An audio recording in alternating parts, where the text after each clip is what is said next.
Hello, everyone. My name is Shellee Roloff. I am Direct Supply's Senior Manager of Product Consultancy. Welcome to our webinar on infection control. This is the second webinar in our fall series, which is sponsored by the Dining Executive Council. For those of you who are not familiar with the Dining Executive Council, it is an industry group that was established to foster education and share best practices and innovation and ideas for our senior living. Up until this year, the Dining Council has been meeting in person annually at our Direct Supply campus here in Milwaukee, Wisconsin. So while we very much miss seeing you all in person, we are happy to be able to share the content through this webinar series. Before jumping into the presentation, I need to share a brief statement per our legal counsel. Please note the information contained in this presentation is intended to provide general information, but not advice about certain regulations and initiatives. This is not intended as legal or other advice, and each situation may vary depending on the particular facts and circumstances. You should not act upon this information without first consulting with qualified legal counsel. So now we're able to jump into today's topic on infection control. For our session today, we will start off with Dr. Jeff Anderson. Jeff is the Director of Public Health and Applied Sciences for Procter & Gamble Commercial. Jeff will share some information on food safety best practices, along with a focus on the dish room. Then following Jeff's presentation, we will have Lynda Gluch with ProMedica Senior Care, as well as Chris Thompson with HRA, joining us for a panel discussion. Now I will turn it over to Jeff. Welcome, Jeff. Thank you for the introduction. And today I want to talk about something near and dear to my heart, and that's human and food safety, and particularly applied to senior living communities to keep your residents and workers safe through the rest of the pandemic. Before I get into the dish room, I kind of want to give a little bit of a background to kind of ground everybody on some of the risks that we face and some of the controls that we can use to get through the pandemic.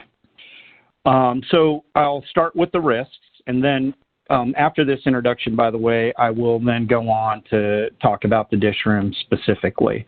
But in terms of the risk factors, we all know that age is a risk factor.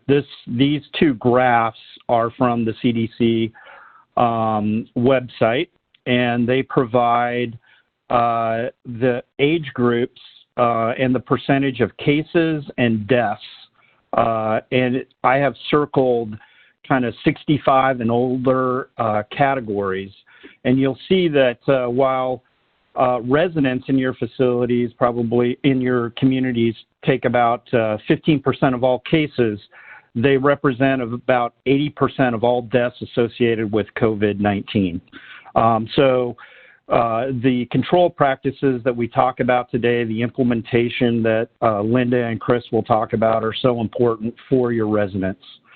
Also, though, we need to talk about the workers as well, because if you have older workers, they can, the risk for them is relatively high too.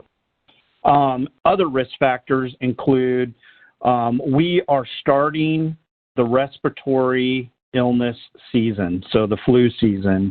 We're in, this is just the start of it, where cases will start to increase over time and through the winter months and then into the spring. So what you're seeing, a graph on the right is a graph from the CDC that represents several flu seasons of time in weeks, the week number, and the number of the percent of cases for flu-like illness. And we are in week 39, so we're about ready to start week 30 and you'll see an increase over time. So we're starting to enter the respiratory illness season where they transmit much easier. So COVID-19 will likely transmit much easier. We need to really lock down and let everybody know that, and renew vigilance of infection control practices. Also, one of the other challenges that I wanted to highlight is asymptomatic and pre-symptomatic carriers. We just heard this last week some studies that were published that about 20% of all cases are asymptomatic. So that means that they're infected, but they're not showing any signs or symptoms. So our don't work when you're sick policy may not necessarily be 100% effective for this virus. So other infection control practices are so important to use as well. Hand washing, face masking, those kind of things. Also, in a kitchen, there's a close working environment. And this particular virus has airborne transmission. And that's important because there are not a lot of interventions that are used regularly by kitchen workers for this. So it's a new intervention strategies they need to think about. I just want to point out the good thing about in a food service facility is that, we already do a lot of infection control strategies that are common with COVID-19 strategies. So the first one would be quarantining or don't work when you're sick. And the difference between foodborne illness and respiratory illness would be, that you have respiratory symptoms that you're looking for to exclude or restrict people from working at your establishment or, keeping the residents quarantined. The other one is hand washing is common with COVID and foodborne illness, and also hand sanitizing. The only difference being in a kitchen, you cannot sanitize. You have to, before you sanitize your hands, you need to wash them. And the reason why is because sanitizers, the primary reason why is because sanitizers aren't effective at killing gastrointestinal viruses like norovirus, which causes about 50% of all foodborne illnesses in the United States. Also, what's common is sanitizing, disinfecting surfaces for COVID-19, though you want to make sure you focus on disinfecting high-touch surfaces. Those are surfaces often touched by hands. And kind of what's not common that with COVID-19 and foodborne illness is dealing with airborne transmission. And the best control practices for working in the kitchen and in your communities is social distancing and wearing face masks. And this, again, just shows the chain of infection. The infected person is on the left. They can excrete the virus through respiration, sneezing, coughing, talking, laughing, and it can be transmitted to the air to the susceptible person on the right or through a combination of surfaces and air. And the big thing about kitchen workers is while we do a really good job of interventions already in food safety for surface and hand interventions, we have not practiced a lot of airborne transmission strategies. So let's talk a little bit about those now. I'm kind of a visual person, and so when I saw this was done by Dr. Richard Davis at Sacred Heart Medical Center. I used to work there in the microbiology lab myself, doing research in infection control in hospitals. But what you're seeing here is kind of pictures of his experiment that he did, where he looked at the effectiveness of face masks, and it's very visual. So he held what's an agar plate up to his face and talked, sneezed, coughed, and sang into those plates that's about 2 feet from his face, with and without a face mask.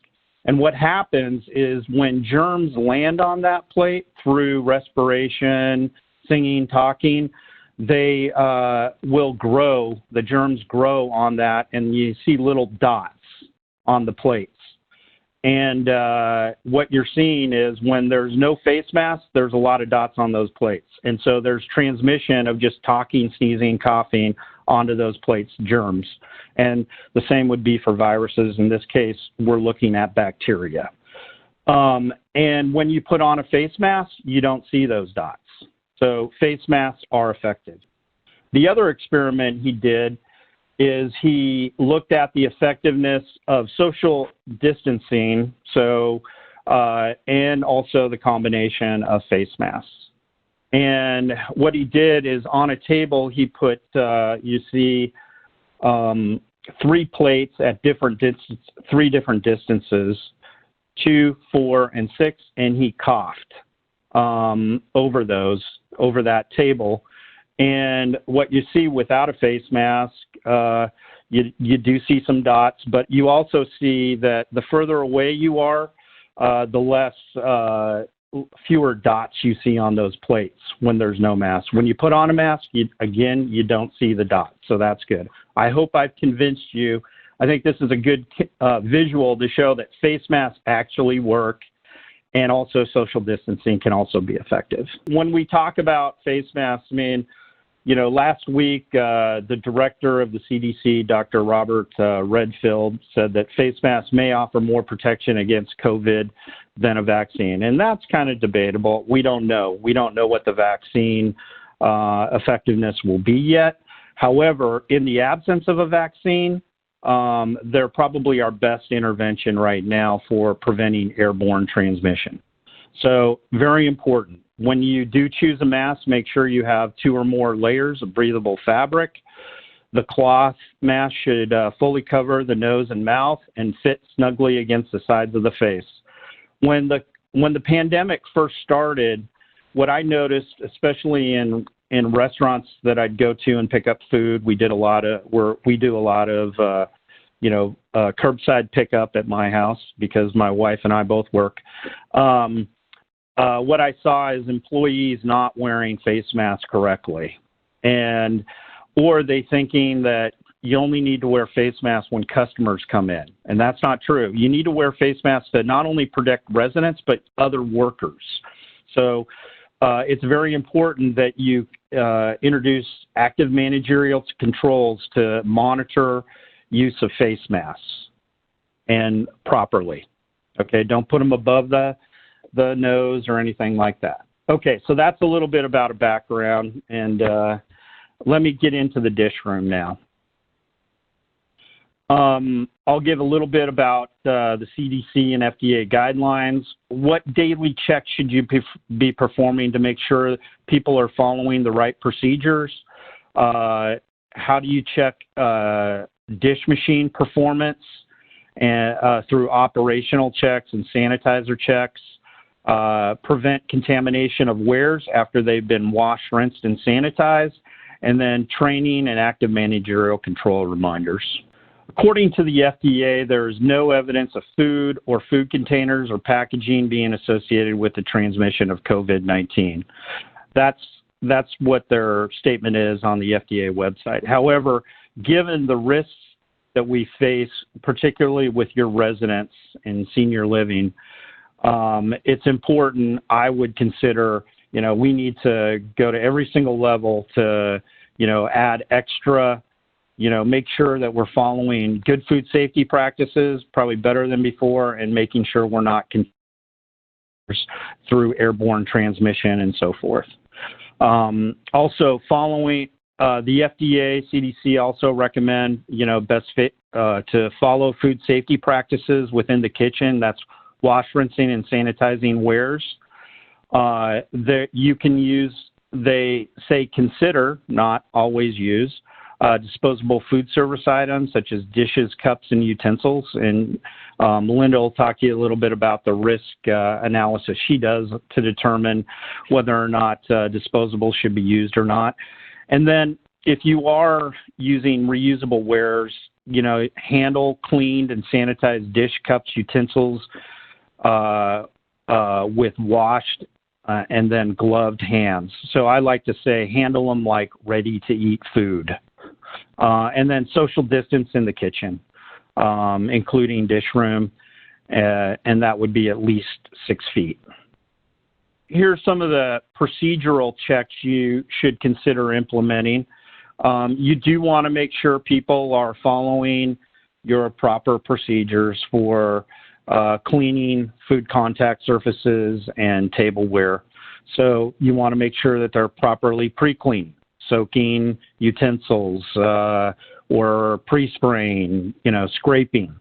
You want to make sure if you're using a dish machine that they're being racked correctly.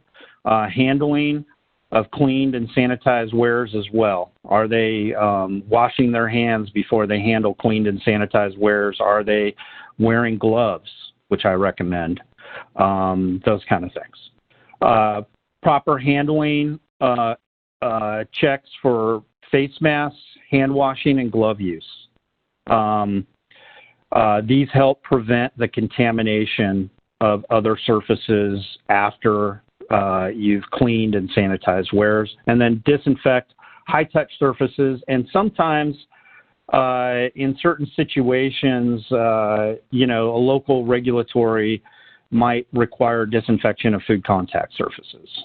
And then machine checks would be chemical, proper spray arm action, making sure that a machine is working to the proper what are called data plate requirements, testing sanitizer solutions or sanitizing processes, either chemical or thermal, and then are wares getting cleaned properly? So are they clean to sight and touch?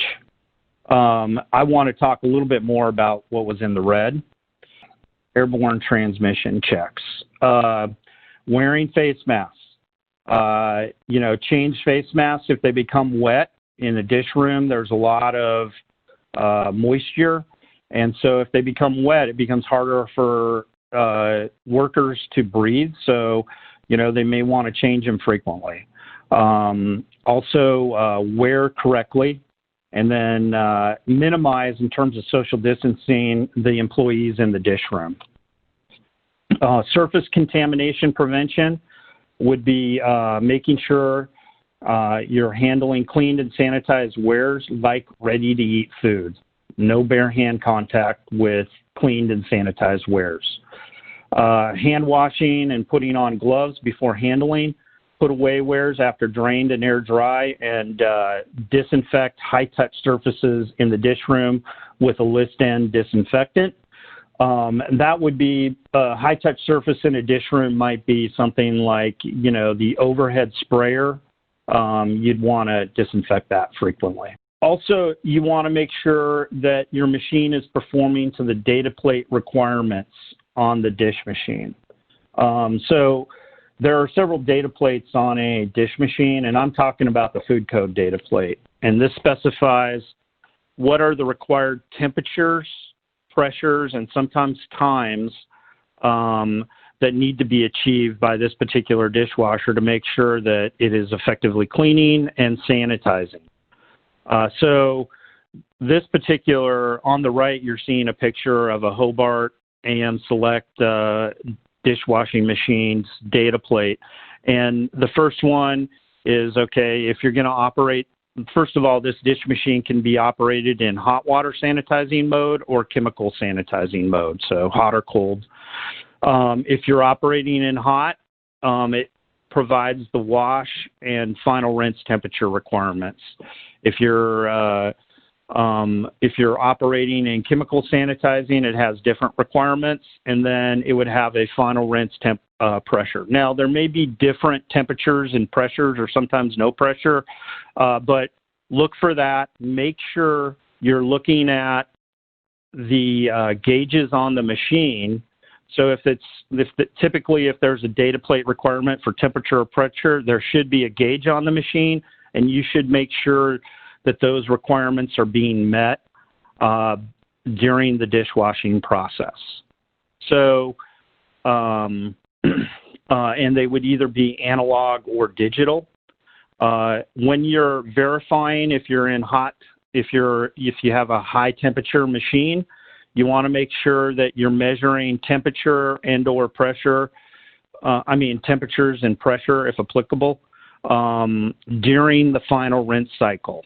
So before or after, that's not how you measure that particular thing. Failure should be escalated to the machine service provider on the data plate requirement immediately. And you should be doing these checks, I'd say, about once a day, especially through the pandemic. Testing of the sanitization process. So there's chemical sanitizing, and hot water. So for low temperature dish machines, you want to make sure that you have the right chemical sanitizer levels in the tank or on the wear. And so I like to recommend testing the residue on the wear to make sure it has the right concentration, because sometimes you can, the spray nozzle on the dish arm may be plugged and it may not be hitting a particular wear, but it may be okay in the tank. So I like to measure both the tank and the residues on the wear itself. You should follow the test strip labeled directions that are applicable for the sanitizer you're using. Typically it's chlorine, though sometimes it's iodine. And you should follow the manufacturer's level requirements for the low temperature dish machines. Next. So high temperature dish machine sanitization process testing. There are two different ways typically to do this. There's the use of either thermal test strips shown above. These are stuck onto a wear, and this particular one from Taylor, you typically, this blue strip that you see, the one on the top left, is, it hasn't achieved 160 or higher. By the way, the requirement is for sanitization is 160, a surface temperature of 160 or higher. If it achieves this with these thermal test strips, the blue line will turn into an orange line, and then that is okay to go. And you're sanitizing correctly. Irreversible thermometers can also be used. Here's an example plate that measures the surface temperature as well. You put it in a rack and run it through your dishwashing machine, and it should read out at least 160 or higher. If these measurements do not meet the requirement, you should again escalate this to your dish machine service provider or chemical vendor, okay, to address. And again, I would recommend testing at least once a day through the pandemic. Next. Okay, so what should you do tomorrow? What would I recommend you do tomorrow is verify the performance of your dish machine. Is your dish machine achieving the right temperatures and pressures versus the data plate requirements? And then make sure you're testing the sanitization process. So if you don't have the ability to test the sanitization process, make sure you're ordering test strips if you have a low temp machine, or you have strips for thermal. Or irreversible thermometer plate. Train dish machine room employees. Make sure there's appropriate social distancing, they're using face masks, and make sure you're preventing any kind of contamination of a cleaned and sanitized ware that you're going to give to a resident. Implement active managerial controls. Make sure you monitor your employees and make sure that they're following the right procedures, practices, and so forth. And that's all I have. I am going to sneak in one question. So, Jeff, we had one question that maybe we can answer before we jump to the panel. It is, how are the micron size of bacteria compared to that of the virus? The science I'm reading is that the face masks are not effective against the virus because they are much smaller. So I think that's referring to the with and without face masks, that the test that you showed. Yeah, and they're very small. I think of viruses. I don't know the exact. It's probably smaller than a bacterium, but the science that I've seen on face masks, and there probably isn't enough, shows that they're effective. I mean, face masks have been used for centuries. I can tell you that I believe the science that I've read. You saw some and kind of a visual experiment that I provided, and I'm convinced that while face masks probably aren't going to be 100%, they probably are I don't know what the percent effectiveness is, but significantly more effective. And by the way, hand washing probably isn't 100% effective too, but it provides a meaningful benefit.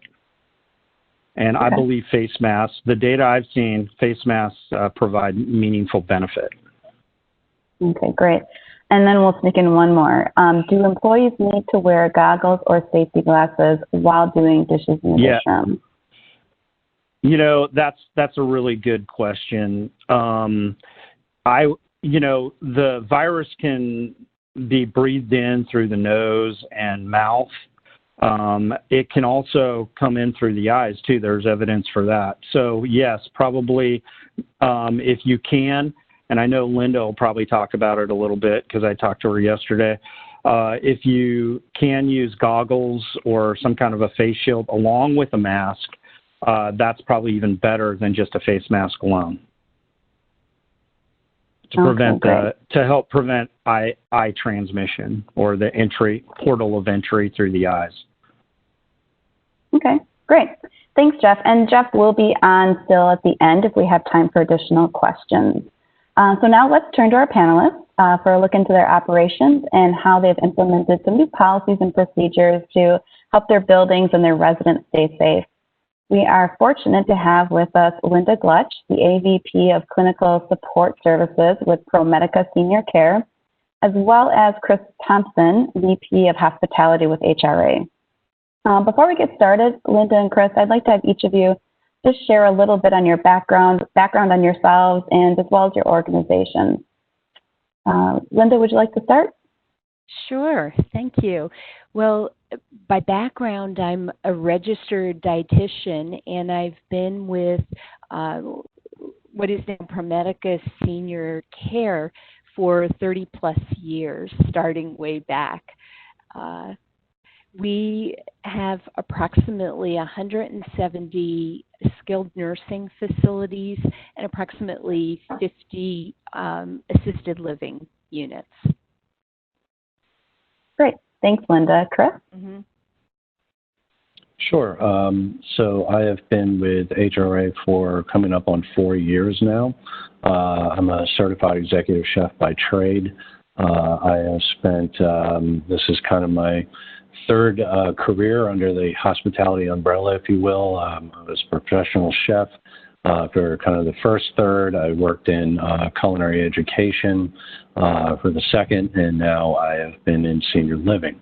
HRA, we specialize in luxury end development and management.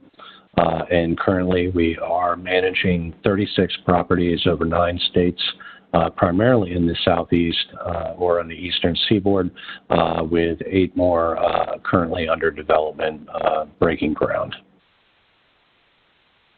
Great. Thanks, Chris. And thank you both for being here with us today. For our first question, we'll start with Lynda. Lynda, would you be able to share some examples of key changes that you've made to your policy and procedures, specifically in the back of the house kitchen? Well, sure. And I think Jeff explained it best, because before I even say anything about what we did that's new and different, we found we had to tackle the basics.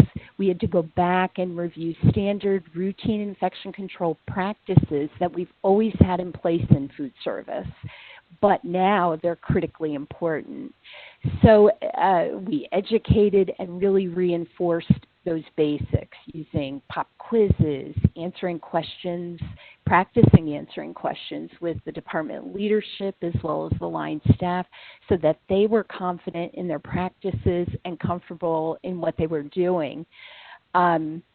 Jeff mentioned hand washing. I mean, this isn't new to food service. We've always known it's one of the best ways to control infection through proper hand washing. But the key is proper hand washing. So we needed to reinforce things like the time, the 20-second guideline that everyone knows now, but reminding them it was about 2 rounds of happy birthday.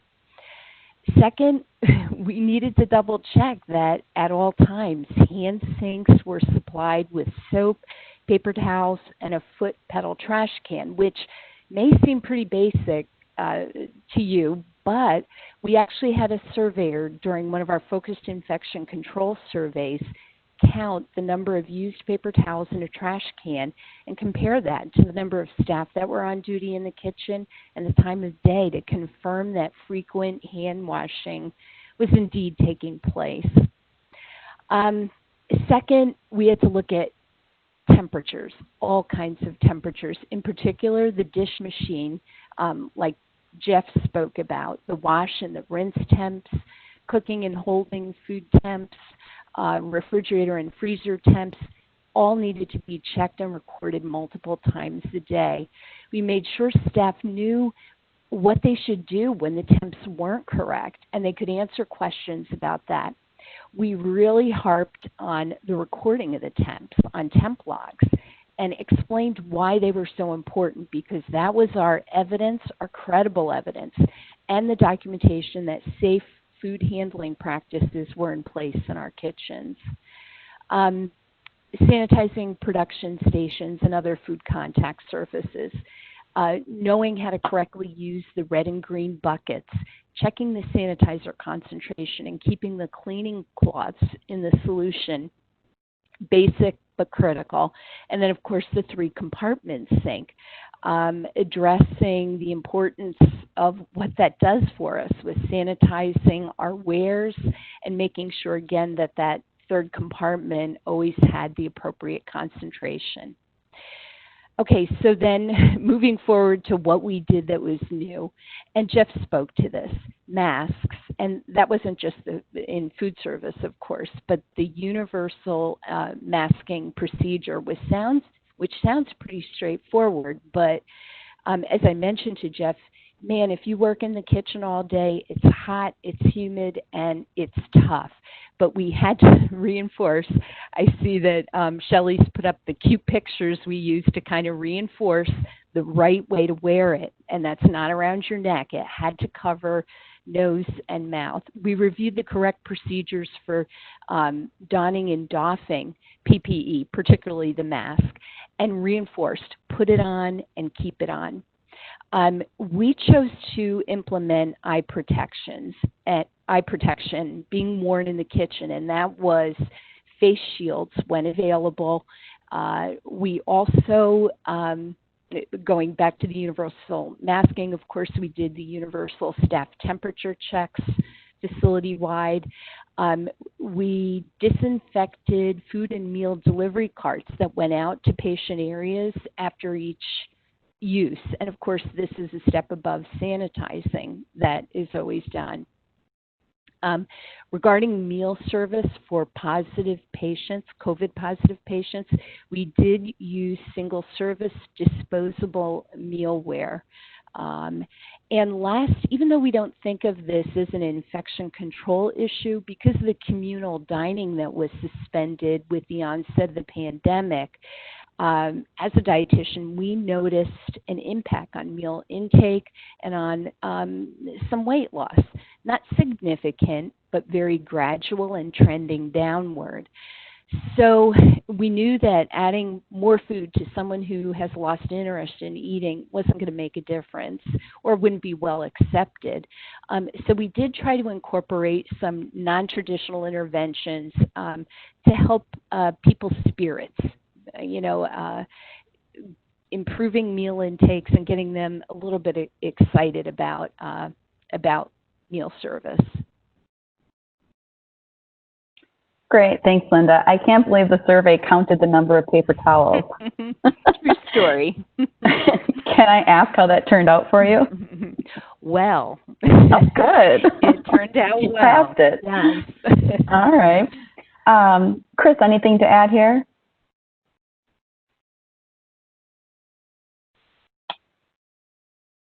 Nope, Chris, I think you're still. Oh. Very well covered. Very well covered. Okay. So, Chris, I know you've been starting to open your dining rooms across many of your communities. How have you been able to do this while keeping residents safe? And, not just keeping them safe, but making them really feel safe as well? So this has been a process, and it's been kind of a by community decision and how we would approach it and how we would go about it, depending on what regulations were in place in the particular markets that we were operating in. So originally, right out of the gate, for example, specifically in Texas, the first regulation that allowed us to reopen our dining room was that you could only have a maximum of 10 people in a space socially distancing, and that included staff. So what we did was we took advantage of, in a majority of our properties, we have multiple restaurants, which means we have multiple dining areas. So we went ahead and opened up all of those restaurants, and then we came up with kind of a rotation for how residents would come down and where they would dine. So without getting too granular with it, if we had Group A, they would dine in, dining room 1, Group B would dine in dining room 2, and then Group C would dine in dining room 3. And we would bring down roughly probably about 8 residents in each one of those spaces, socially distanced, and then we would generally have about two associates there to serve them. And then what we would do is we would rotate them each day throughout each dining room. And then that was also in conjunction with maintaining the in-room dining. Then regulations started to open up a little bit more universally, where it was not so much predicated on how many people you could have in a space, but the threshold up to whatever your capacity was maintaining social distancing. At that point, what we did was we implemented a very specific seating chart. And that seating chart built in the factor of doing multiple seatings for each service. And one thing we found instantaneously right out of the gate was, that not only did we have to kind of reset the way that our dining rooms were set, but we actually found that it would be a best practice to actually remove chairs from tables and do it that way because, a lot of seniors wanted to, a lot of our residents wanted to just go back to the way that they were dining. And we found that, even those that were in walkers would just grab chairs and start shape-shifting the whole dining room again. So we kind of had to pull the chairs out. And then what we did was we kind of had 2 positions at the table, if you will. So if you had seating 1, they would be on let's just say, the north end of the table. For seating 2, they would be sat at the south end of the table in 2 separate chairs. So we were minimizing the amount of disinfecting that we had to do between each service. And then lastly, the other thing that we found too, almost instantaneously, was that even though residents were thrilled to be out of their rooms and have the opportunity to dine, was that the setting itself felt like they were still kind of eating alone. So what we did was we got really kind of specific in terms of how do we create at least the illusion that they're dining together while maintaining that 6 feet space. And what we kind of went with was pulling tables together and then kind of looking at a zigzag pattern, if you will. So if I'm 6 feet from here to here, and then I'm 6 feet from here to here and here to here. So if I got a 6-foot triangle between each resident, even though they were spread apart, that gave them a much more communal feel to dining. And then lastly, the other challenge that we had to overcome was, again, even though they were thrilled to get out of their rooms and start dining again inside the community with their friends, was that they were very hesitant to come out of their rooms. Some had become very kind of comfortable with having food brought to them 3 times a day. And then some were just very cautious about the associates, and a few of them voiced that quite frankly and saying, I have left the building and 6 months, you leave the building every single day. So how are we the threat, to other residents? You are primarily the threat. So it just goes back to what Lynda and Jeff were saying, that we had to really make sure that they not only physically saw the precautions that our residents were taking or that our associates were taking with our residents, but then again, kind of also using residents that were fully on board with it as ambassadors and inviting them and encouraging other residents to come down. Luckily, thank God, we never saw a surge or an uptick in infection rates or anything like that with it, and everyone. And of course, lastly too, we have all of our residents wear face masks as well. Great. Yeah, I can definitely see how it would be a challenge getting residents back into the dining rooms if they feel pretty comfortable with the room service. Yep. Also, Chris, I've heard of some communities who are converting other spaces, maybe an activities area, to a dining space. Is that something that you've been doing at any of your locations? Yeah. So in two cases, sometimes our portfolio is kind of everywhere from, we have a couple of really small buildings to, really, really large ones. And in the smaller ones, obviously we have smaller census, so it's more conducive to, we're not really in a position where we have to do that because we can get it done with 2 seatings, where maybe we only have like 35 AL apartments or something along those lines. So, we're doing like 15 or 20 in a seating. In our larger luxury buildings, you're talking upwards of 80 or 90 AL apartments. In a lot of cases, what we've done is we have, in our full-service bars, we have kind of these community theater rooms that sit adjacent to them. And what we did was we kind of set up some additional seating in there. So it didn't, what we wanted to be cautious of was we didn't want to make it seem like they were so disconnected from the actual dining room itself. So having us, just kind of luck of design, having that room directly adjacent to the bar, we were able to just kind of pull that feeling in there. But luckily, we haven't had to do it in too many cases, but it is something that we have done historically, yes. Okay, great.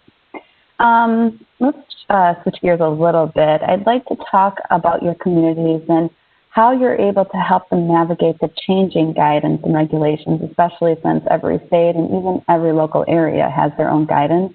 Lynda, are there any specific resources that you offer your buildings, and how do you help individual communities manage through the conflicting information?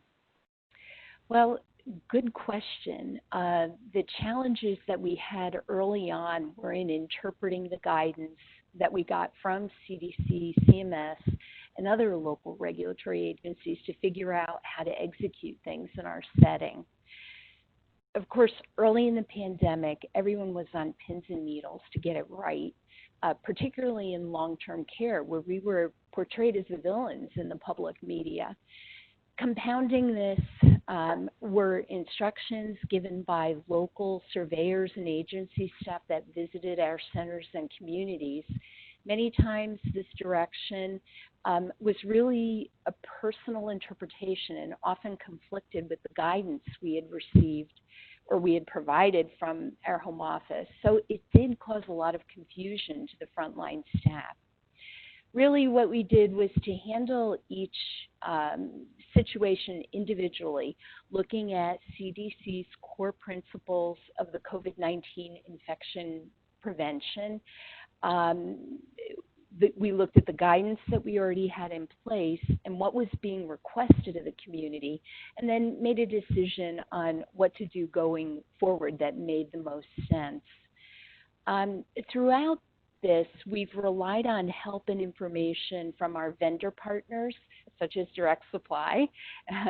And I'll also say for me personally, a big shout out to my colleagues from the RD Executive Council, who are my counterparts at 15 other large providers. We would have weekly calls to share best practices, to float trial balloons, and it really helped all of us provide quality services to our residents and patients, and that networking opportunity made a difference. Okay. Chris, how have you and HRA worked with your communities to navigate these different changes in guidance? It's been an interesting process since March. It started off with a lot of writing of protocol. I'll piggyback on what Lynda said. I think our initial jumping off point was following CDC guidelines, and I think for us, really, the way that we approached it ended up being two components, right? So it ended up being how are you going to operate in this environment, and what precautions are you going to take to do so?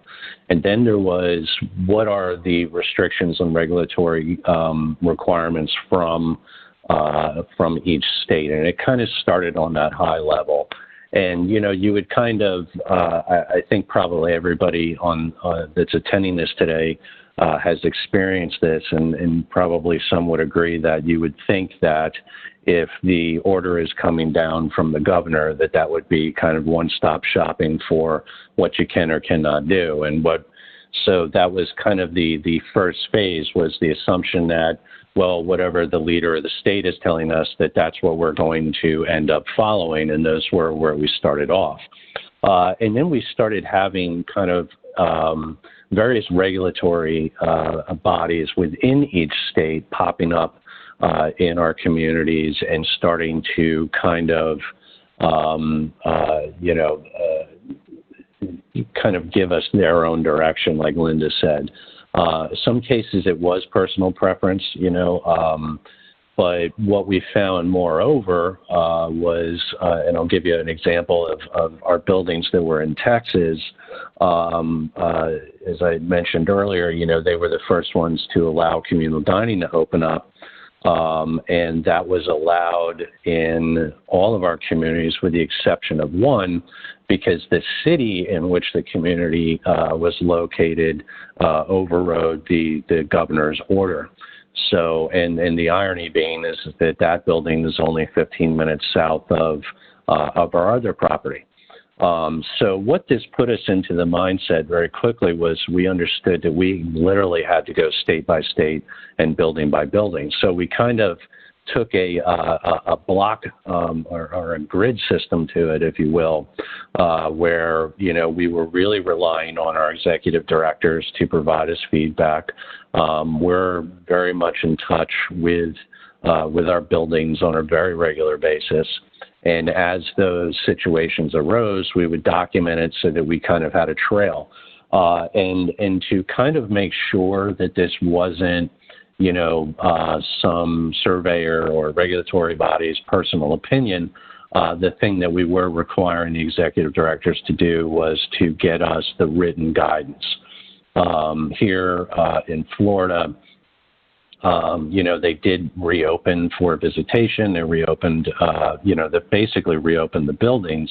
However, the local health department in Naples kind of went against that. It contradicted the whole thing. So to make sure that we're not just chasing down nervous surveyors, that we actually look for the written documentation, we document that into our grid, and then we work with each community on how to navigate that.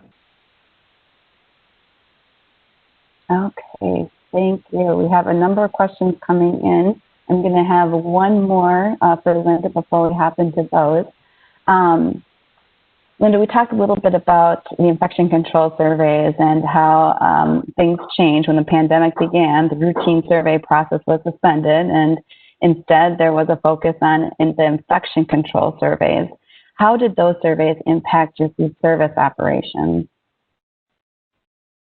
Well, as you mentioned, CMS suspended their routine survey activity back in March after the pandemic began.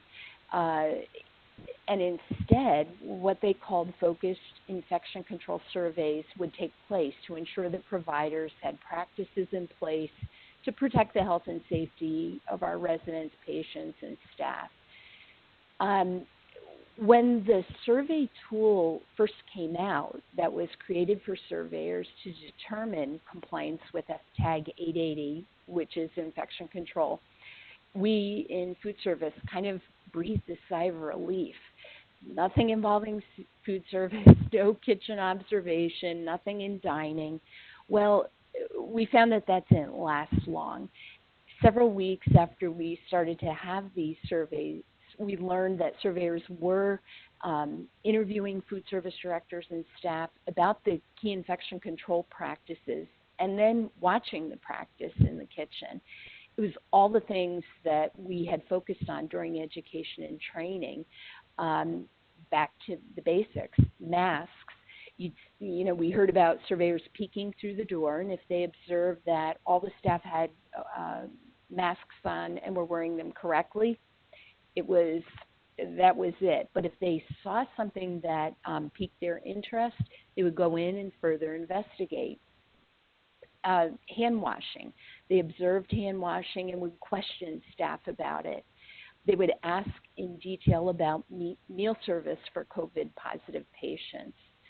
The dreaded dish machine.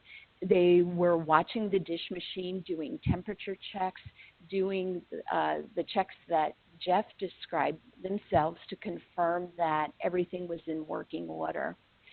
Sanitizing and disinfecting products and procedures were a big point of the observations and the questioning as well. And then back to some of the universal procedures like staff temperature checks. They would want to know, okay, if you're coming into work at 4 in the morning or 5 in the morning when the central station for performing those screenings and checks wasn't yet set up, how do you accomplish that? So as I say, it didn't, we thought we were free and clear, but it ended up being more of a critical part of that survey process. As we know, food service is part of infection control. Yep. Okay, great. I am going to jump into some of the questions coming in. Lynda, I believe this is from what you were talking about on our first question. What kind of non-traditional things did the pandemic implement, increase interest in eating, and help those with poor appetite? So I think some of the things you're talking about that you did differently.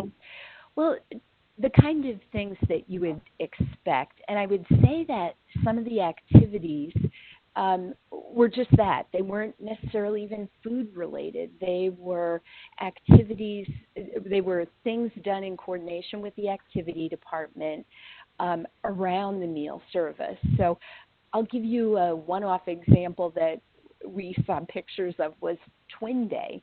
They had staff and patients pairing up, dressing like twins for the day during mealtime. In other cases, it was, a holiday recognition to whatever holiday was closest to the day at hand, dessert carts, picnics, that kind of thing. So I wouldn't say that it was anything unique. It wasn't things that we hadn't done before, but it just had a bigger impact. And from a nutrition perspective, as soon as you hear weight loss, we're thinking supplements, enhanced foods. It was more the social things that contributed from an activities perspective that seemed to make the difference. Great. Chris, anything to add on that question? Any creative things that you did to, I think, create engagement maybe? Yeah.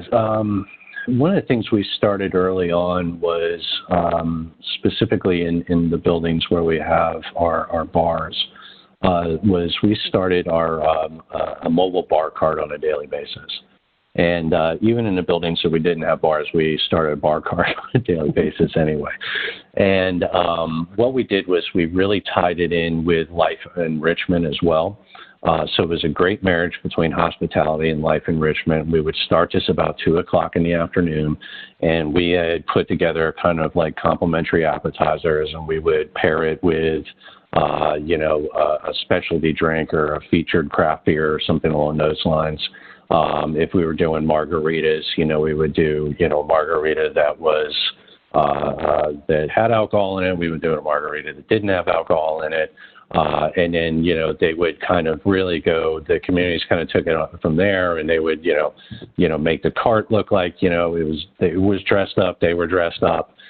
They would play music, and then, they would roll this throughout the building, and residents would come to their doorways and kind of sit in their doorways. And, it really brought a lot of great interaction on a daily basis. I mean, it was kind of like what I would kind of consider to be happy hour in the hallway. And it just, it helped kept them engaged. The other thing that we did was, kind of at, I would say probably around the middle of April, was we actually converted back to serving, doing room service on china glassware and flatware. And I think that really, that helped, at least give them the optics that, they were really, getting the full experience as much as they possibly could without, having to leave their rooms because they couldn't. And so we actually found that, not only was that received extremely well, but the real gratifying thing was the outpouring on Facebook and social media that families themselves were pushing.